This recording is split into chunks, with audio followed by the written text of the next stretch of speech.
Happy to have you along, my fellow Americans. I'm Sam Bushman for Liberty United, ladies and gentlemen. We got to unite liberty. I'll tell you that right now. We got to unite people that believe in liberty. And there's some things that I want to discuss today that are opposed to uniting us in the sacred cause of liberty. It should be about God, family, and country. Thoughts on this? Then we'll get right into it, shall we? Number one, I've been working with a group called Braver Angels. BraverAngels.org is their website. They're doing a phenomenal job across the country. And Braver Angels is a group that started like in 2016.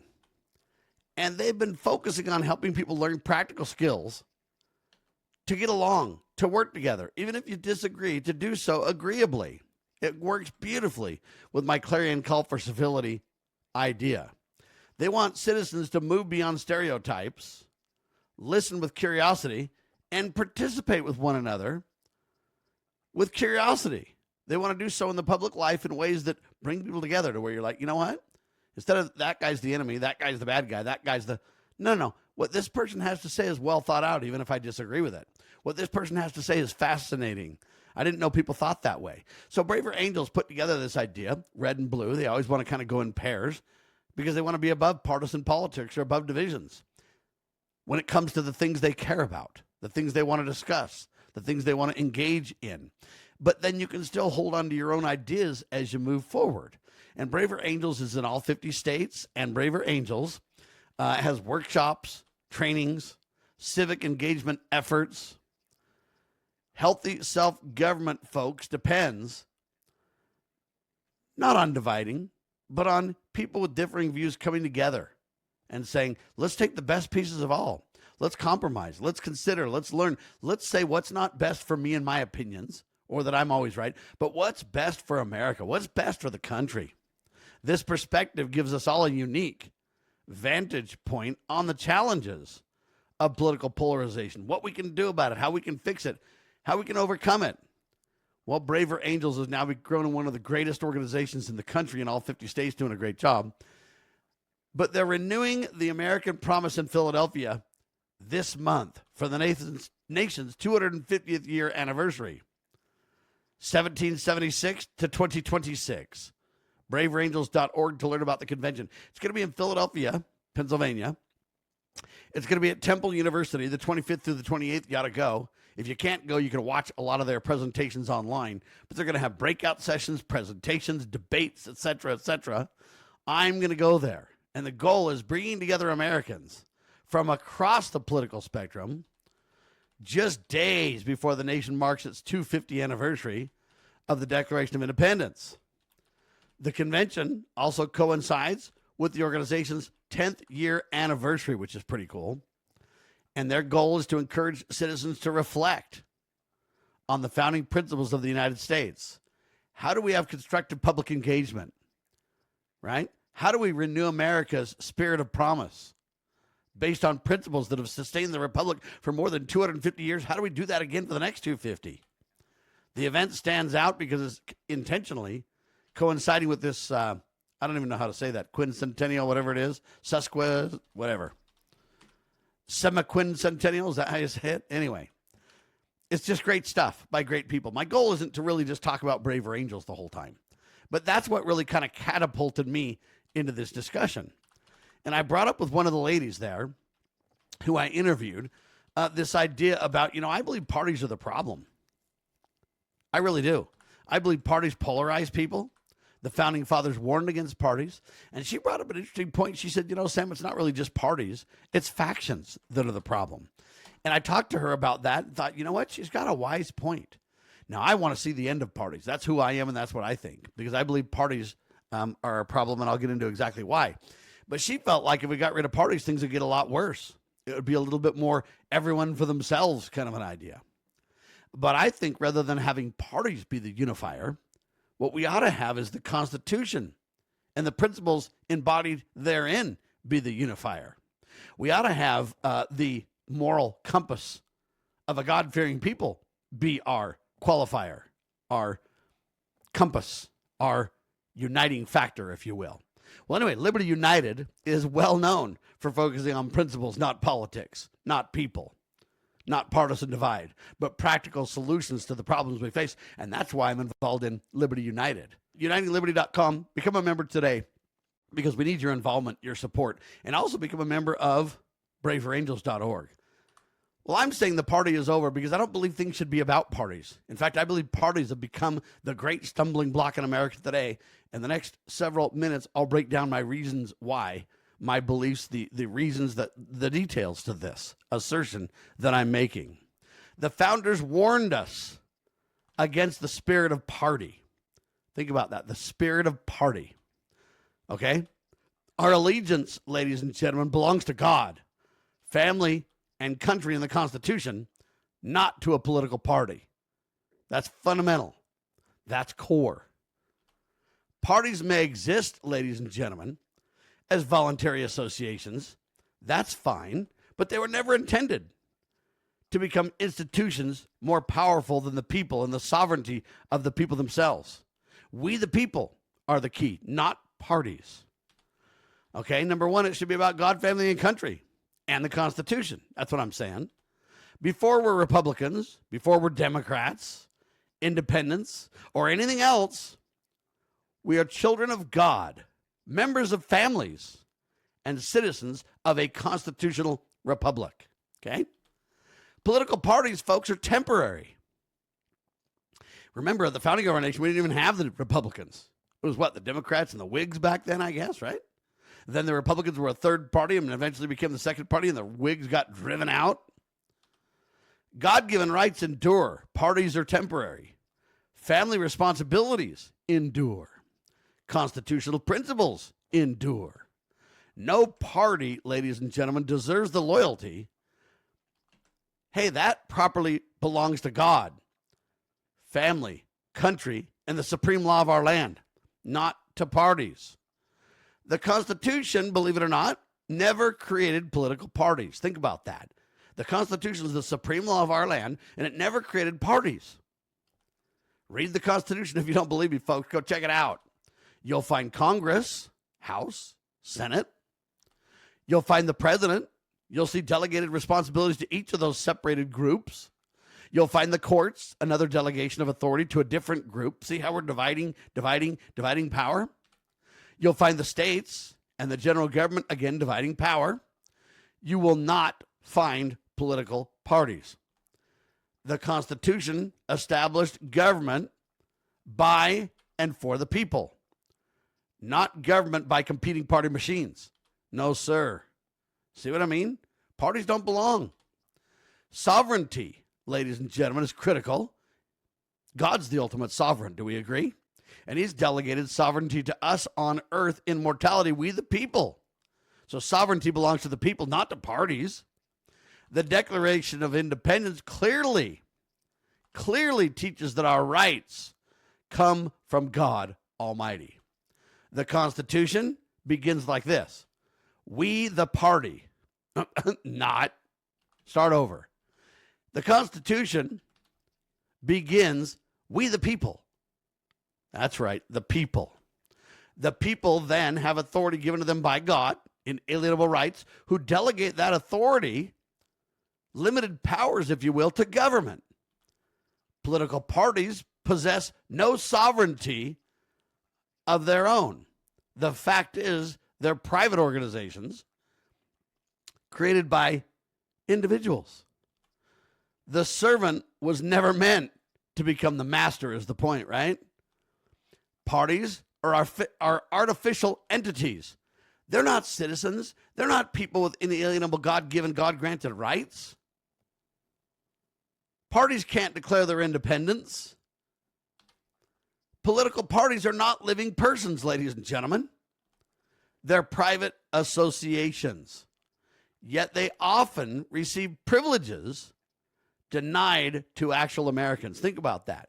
How can the party have greater privileges, greater authority, greater rights, greater positions at the table, if you will, than we the citizens? The creation is never greater than the creator, is it? For example, parties oftentimes have preferential ballot access. Why is that? Why should a party that people create have more authority, more ballot access than me? or you or anybody else. See, that's where the parties start to commit fraud. They pretend they're people, and then they pretend they have rights, and then they somehow vote themselves or create themselves greater authority than the rest of us. It ought not be. They have control over candidate selection. They have access to taxpayer-funded election systems. Think about that. They get the money. They get control. They hold primaries.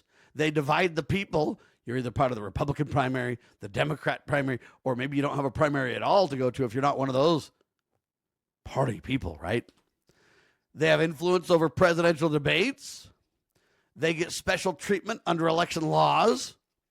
They get institutional recognition available to, well, not ordinary citizens. They have greater than ordinary citizens. How did private organizations, folks, gain greater power than that of the sovereign people that created them? It's a fair question, isn't it? It's an honest question. When parties use government to benefit themselves, I think that's a big problem, and I think it turns into fraud by the parties. There's nothing wrong with citizens voluntarily associating with other citizens and creating groups that share similar views. That's not a problem. You say, well, then, Sam, why do you have a problem with parties? Because it's what happens after that. The problem begins when those associations use government power to advantage themselves and disadvantage everyone else. In other words, the problem starts not when you have a political group you belong to. Just think of Liberty United. I belong to this group. I love it. Think it's great. We work together. We talk about principles. We teach one another. We make a big difference. But we're not trying to pull the lever of government in our favor at the expense of the rest. See what I mean? Individuals cannot lawfully grant themselves special privileges through legislation, and that's what parties do all the time. Parties should not do that. Yet dominant parties, the Republicans and the Democrats, they create systems that restrict ballot access for competitors, control debate participations, use taxpayer-funded election machinery to enforce their own, quote, dominance, create hurdles when it comes to independence or independent voices. They write rules, largely benefiting those who are already in power, incumbents, if you will. No wonder it takes a block and tackle to get a lot of these people out, right? It protects the existing structure from meaningful, appropriate, legitimate competition. When private organizations use public power to preserve their own status, you know corruption has entered the system, ladies and gentlemen. At the very least, it violates the principle of equal treatment under the law, right? What happens then is loyalty starts to replace principle. Party loyalty often replaces moral judgment. People excuse conduct from their own side that they would condemn on the other side. Don't you see that? The Democrats complain when the Republicans have authority and they say, oh, they're bad. Then when the Democrats get in power, they do the same thing and vice versa, right? The question then becomes, not is it right, not is it constitutional, not is it, but rather, will this help my party win? Will this help my candidate? Will it help me become a very important VIP person? Principle then eventually yields to partisanship. George Washington saw this danger, ladies and gentlemen, in his farewell address of all places. I mean, think about the most important place he could speak to the nation in his farewell address. He chose to focus on this. Washington warned, the alternate combination of one faction over another, sharpened by the spirit of revenge, is itself a rightful despotism. Think about that. He feared that parties would divide America into, quote, hostile camps and ultimately threaten liberty itself. He further warned that the spirit of party serves always to distract the public and do what? It basically peoples the public administration. What do I mean by that? Washington understood that party allegiance could eclipse devotion to country, because it becomes devotion to party, not to the Constitution, not to the moral principles involved, not to, is there authority for this? Not, is it constitutional? Not, is it moral? But rather, it's my team. By golly, we got to do everything for my team to win, don't we? James Madison in Federalist paper number 10 addressed this as well. In Federalist number 10, James Madison warned about the dangers of factions. Parties, factions, is there a difference? Well, factions are even worse than parties, because look at the Republican Party. Now you got factions of the Republican Party, right? You got the MAGA side, then you got the grand old Republican side. You got the Democrats that are fighting too. You got the extreme ones like AOC and some of these kind of people, Nancy Pelosi. Then you got the moderate kind like the Bill Clintons and those guys, right? So you see these factions coming out of parties. He defined a faction as a number of citizens united and actuated by some common impulse of passion or of interest, and that is adverse to the rights of the other citizens or to the permanent or aggregate interests of the community. So you get this faction that has this agenda that nobody else shares.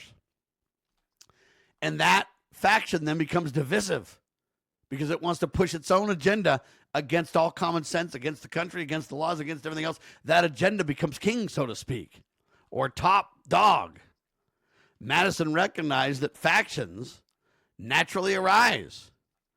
The Constitution was designed to limit the damage factions can cause through divided powers, federalism, and checks and balances. It was never designed to elevate factions into, quote, permanent institutions like parties with privileged access to government. It was never intended as that, and the founders repeatedly warned against it.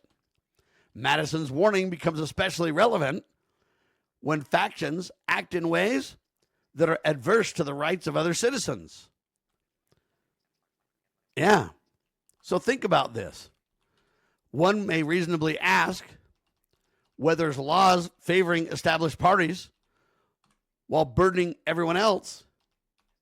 Well, it fits Madison's own definition, doesn't it? Yeah, that's the problem. Thomas Jefferson. You want another one? So we George Washington, James Madison. Now we're on Thomas Jefferson. Thomas Jefferson on party allegiance. Ready? Thomas Jefferson wrote, "If I could not go to heaven, but with a party, then I would not go there at all." Let me say that again. That's really profound. If I could not go to heaven, but with a party, then I would not go there at all. In other words, if I had to become a member of a party to get to heaven, I don't want to go to heaven. Truth is not owned by party, ladies and gentlemen. Conscience cannot be outsourced. Liberty requires independent judgment, right?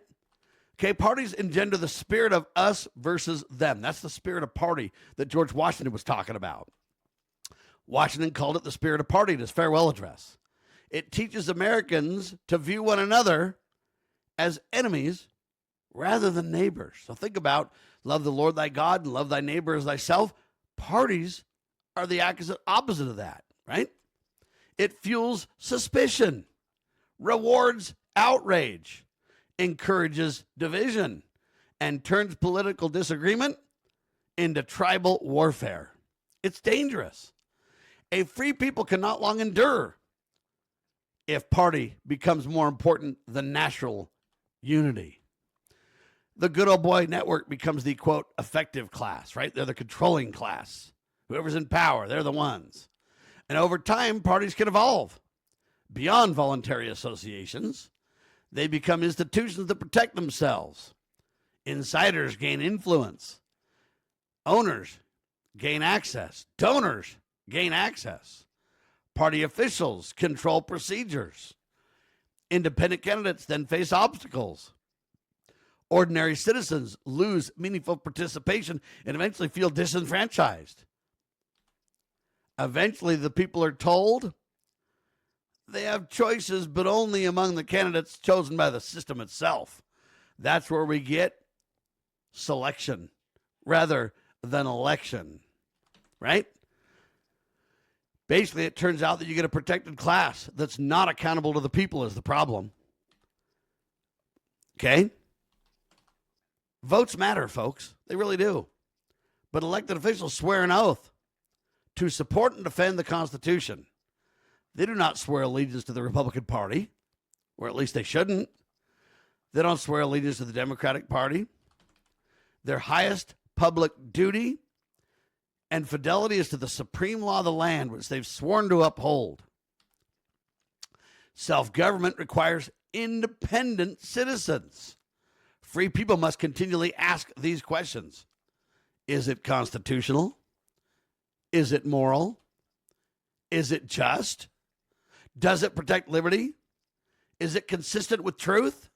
Not merely, what does my party say? What do I have to do to go along with the party so that I'm the next good old boy on the network that gets my turn for power? We got to remember who we are, ladies and gentlemen. America was founded on enduring principles. Rights come from God Almighty. Government exists by consent. The Constitution intentionally limits power. The people, not parties, the people are sovereign.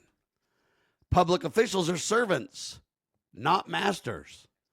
Parties should never supersede those truths. When party becomes identity, citizens quit becoming citizens or quit being citizens and become partisans. The party, ladies and gentlemen, needs to be over. Political parties have the same rights as every other private association, nothing more, nothing less.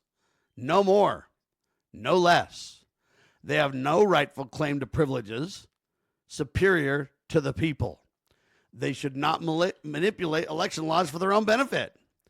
They should not, I repeat, not direct barriers against competitors. They should not receive advantages denied to ordinary citizens. The people are sovereign. Government exists by our consent. Private organizations may participate in politics, but they must stand on equal footing with everyone else. If parties become instruments of exclusion, self-preservation, and privilege, then they cease serving the public, or we the people, and begin serving themselves. And when that happens, ladies and gentlemen, perhaps it's time for the American people to declare the party is over. George Washington warned that the spirit of parties leads towards frightful despotism. James Madison warned in Federalist paper number 10 that factions become dangerous when they act against the rights of other citizens. The Constitution never authorized political parties to become privileged gatekeepers over the sovereign people. The choice before us, folks, is simple. Will we pledge our allegiance to party, or will we pledge our allegiance to God, family, country, and the Constitution? Because the people were always meant to rule, and parties were never meant to replace them. Shall I say I rest my case?